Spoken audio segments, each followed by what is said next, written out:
স্ত্রীকে ভালো রাখা মানে খাবার আর বাসস্থান নয়, কিন্তু তার শান্তিটাও খুব জরুরি।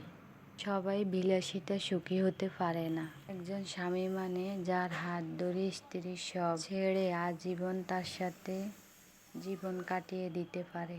আপনি কি জানেন আপনার স্ত্রীর ত্যাগের গল্প? আপনার চোখে কি সেই স্বর্গ সুখী? এমনটা হলে কিন্তু সমস্যাটা আপনার চোখের সাথে অন্তরেরও। আপনি আসলে তাকে কখনো উপলব্ধি করতে পারেননি।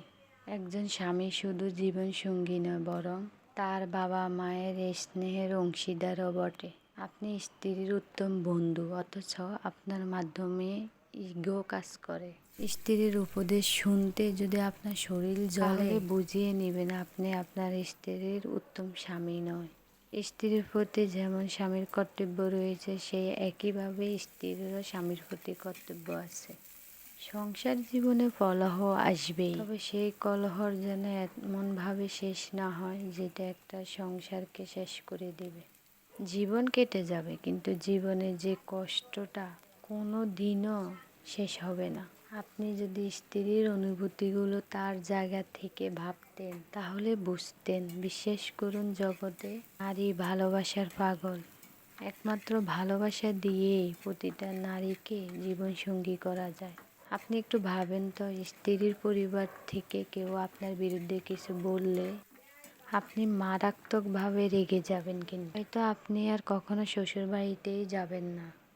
অথচ নিয়মিত আপনার স্ত্রীর সাথে এটা ঘটেই চলে। এদিকে আপনার স্ত্রী কথাগুলো হজম করে যাচ্ছে। মেয়ে বলে কি মানুষ নয়? আপনিও যেমন মায়ের সন্তান, সেও কিন্তু একজন মায়ের সন্তান, বরং বাবার রাজকুমারী।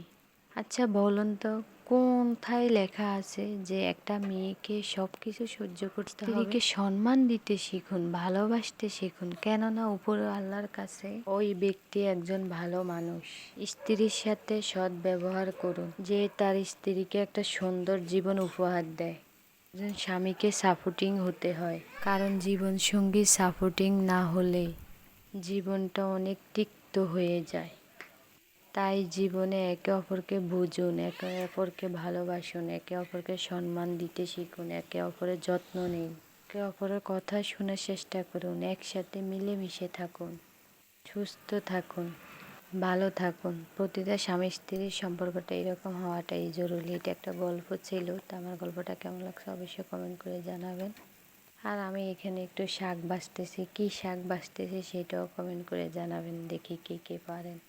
এই শাকটা অনেক মজা হয়েছে, বুঝছেন, অনেক মজার শাক। কে বলতে পারেন, কেউ যদি চিনেন যে এই শাকটার নামটা বলে যাবেন। ওকে, এখানে আমাদের বাস্তবতার সাথে কিছু মিল আছে, তাই কথাগুলো বললাম। তো সবাই ভালো থাকবে, সুস্থ থাকবেন। ওকে, আল্লাহ হাফেজ।